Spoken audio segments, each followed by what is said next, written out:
మాజీ మంత్రి కొడాలి నాని రాజకీయాలకు గుడ్ బై చెప్పబోతున్నట్లుగా కొడాలి నాని స్థానంలో గుడివాడ అసెంబ్లీ నియోజకవర్గంలో వైఎస్ఆర్సీపీ అభ్యర్థిగా ఉప్పాల హారికని జగన్మోహన్ రెడ్డి ప్రకటించబోతున్నట్లుగా కొన్ని వార్తలు సోషల్ మీడియాలో చక్కర్లు కొడుతున్న నేపథ్యంలో ఈ అంశం మీద మనం పూర్తి స్థాయిలో విశ్లేషణ చేసుకుందాం. ప్రస్తుతం మనతో పాటున్నారు ప్రముఖ రాజకీయ విశ్లేషకులు కృష్ణకుమారి గారు. మేడంతో మాట్లాడదాం. మేడం నమస్తే. మేడం నమస్తే.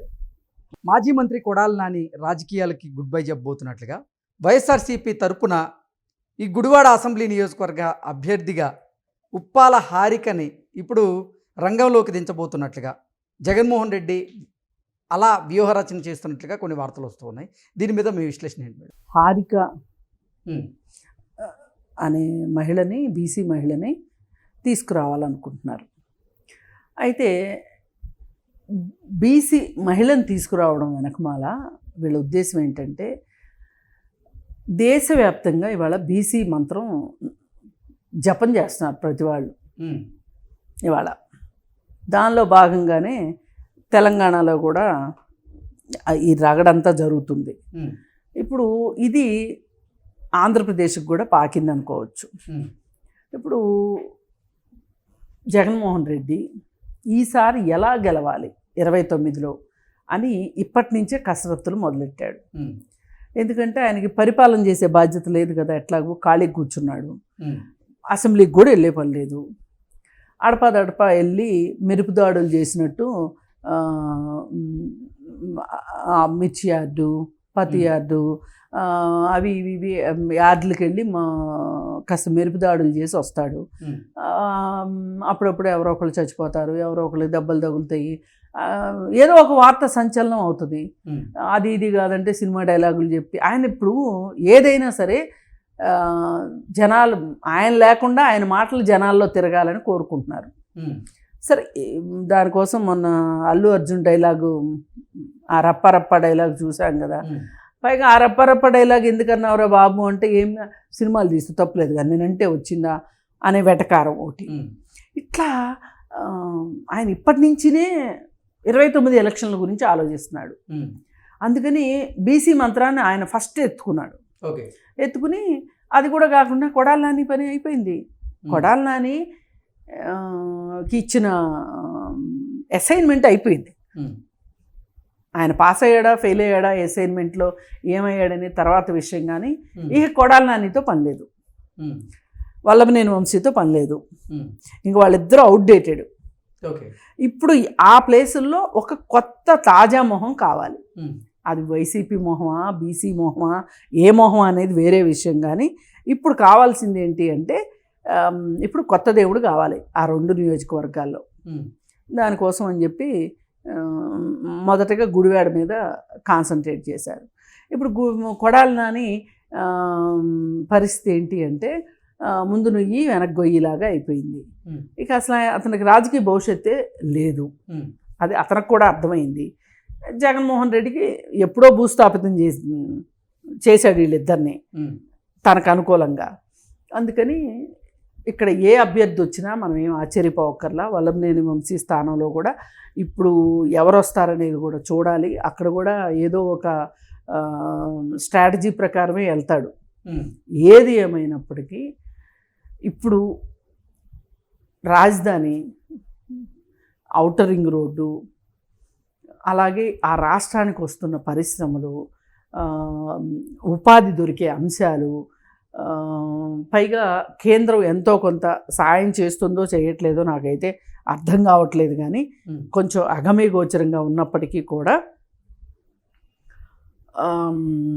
సహాయం ఉంటుంది అనే ఒక నమ్మకంతో ఆ రాష్ట్రం ముందుకెళ్తుంది. ఈ పరిస్థితుల్లో ఇప్పుడు జగన్మోహన్ రెడ్డి చెయ్యని పనులు చంద్రబాబు నాయుడు గారు చేయగలుగుతున్నాడు.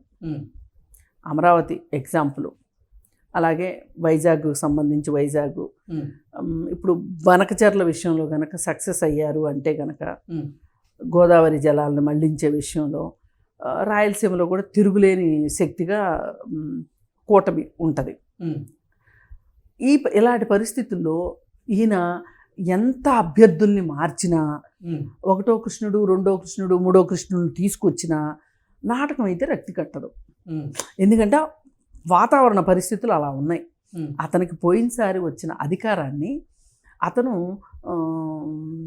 దాన్ని చాలా గొప్ప అవకాశంగా, చారిత్రకంగా వచ్చిన అవకాశంగా గనక అతను ఫీల్ అయ్యి ఉన్నట్లయితే గనక రాజధానిని అలా చేసి ఉండేవాడు కాదు. ఇది చంద్రబాబు నాయుడికి వచ్చే ఒక కీర్తిగా అతను ఆలోచించి చాలా గుడ్డిగా వ్యతిరేకించి అమరావతిని అణిచేశాడు. దాని ఫలితం అతనికి రాజకీయ భవిష్యత్తు లేకుండా చేసింది. ఎందుకంటే ప్రజలు కూడా అనుకుంటారు కానీ ఎంతో కొంత ఆలోచిస్తారు. ఇప్పుడు మనకి రాజధాని లేకపోతే ఎట్లా? ఆల్రెడీ కట్టినిల్లు పెట్టిన పొయ్యి లాంటి హైదరాబాద్ని వదులుకోవాల్సి వచ్చింది తప్పనిసరి పరిస్థితుల్లో. వచ్చాము ఇక్కడికి, రైతులు భూమి ఇచ్చారు, చంద్రబాబు నాయుడు మొదలెట్టాడు, ఈయన వచ్చి గండి కొట్టాడు. ఇదే కదా ఆలోచించారు. పైగా ఇంకా కొత్తవి ఏదో ఒకటి చెయ్యాలనే చూస్తున్నాడు చంద్రబాబు నాయుడు. పైగా ఇంకొకటి ఏంటి అంటే మోడీ కూడా సహకారం ఇస్తాడు అనే ఒక నమ్మకం ఉంది. ఇలా కాకుండా ఈ కంటెస్ట్లో ఆయన ఎవరిని తీసుకొచ్చినా 29లో గెలుపు మట్టుకు కష్టం, చాలా కష్టం. ఇప్పుడు 11 మీద యాంటీ ఇన్కంబరెన్స్ మీద ఇంకొక 10 వస్తాయేమో.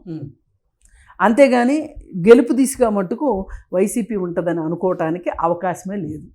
అయితే ఈ వైసీపీకి ఏమైనా అవకాశాలు పెరుగుతాయేమో, వాటిని గండి కొట్టాల్సిందే అని గనక చంద్రబాబు నాయుడు గారు అనుకుంటే గనక ఇవాళ చేయవలసింది ఏంటి అంటే మన రాష్ట్రానికి సంబంధించి చాలా పెండింగ్ వ్యవహారాలు ఉన్నాయి. ఆ పెండింగ్ వ్యవహారాలు విషయంలో కేంద్రం పూర్తి అండదండలతో ఉంది అనే ఒక అభిప్రాయాన్ని ప్రజలకి కలిగించేటట్లుగా వీళ్ళు కేంద్రం పైన ఒత్తిడి పెట్టాలి. ఇప్పుడు మీకు అధికారం వచ్చింది, కూటమికి అధికారం వచ్చింది, సంబరపడటం కాదు. ఈ రాష్ట్రానికి కావాల్సింది ఏంటి చూడాలి, ఇంకా పరిశ్రమలు రప్పించుకోవాలి. ఇప్పుడు గుజరాత్కి ఎట్లా అయితే నిధుల వెల్లువ ఉందో అలా ఆంధ్రప్రదేశ్కి కూడా రప్పించుకోగలగాలి. రప్పించుకుంటే అమరావతిని ఇంకా శరవేగంతో ముందుకు తీసుకెళ్ళొచ్చు.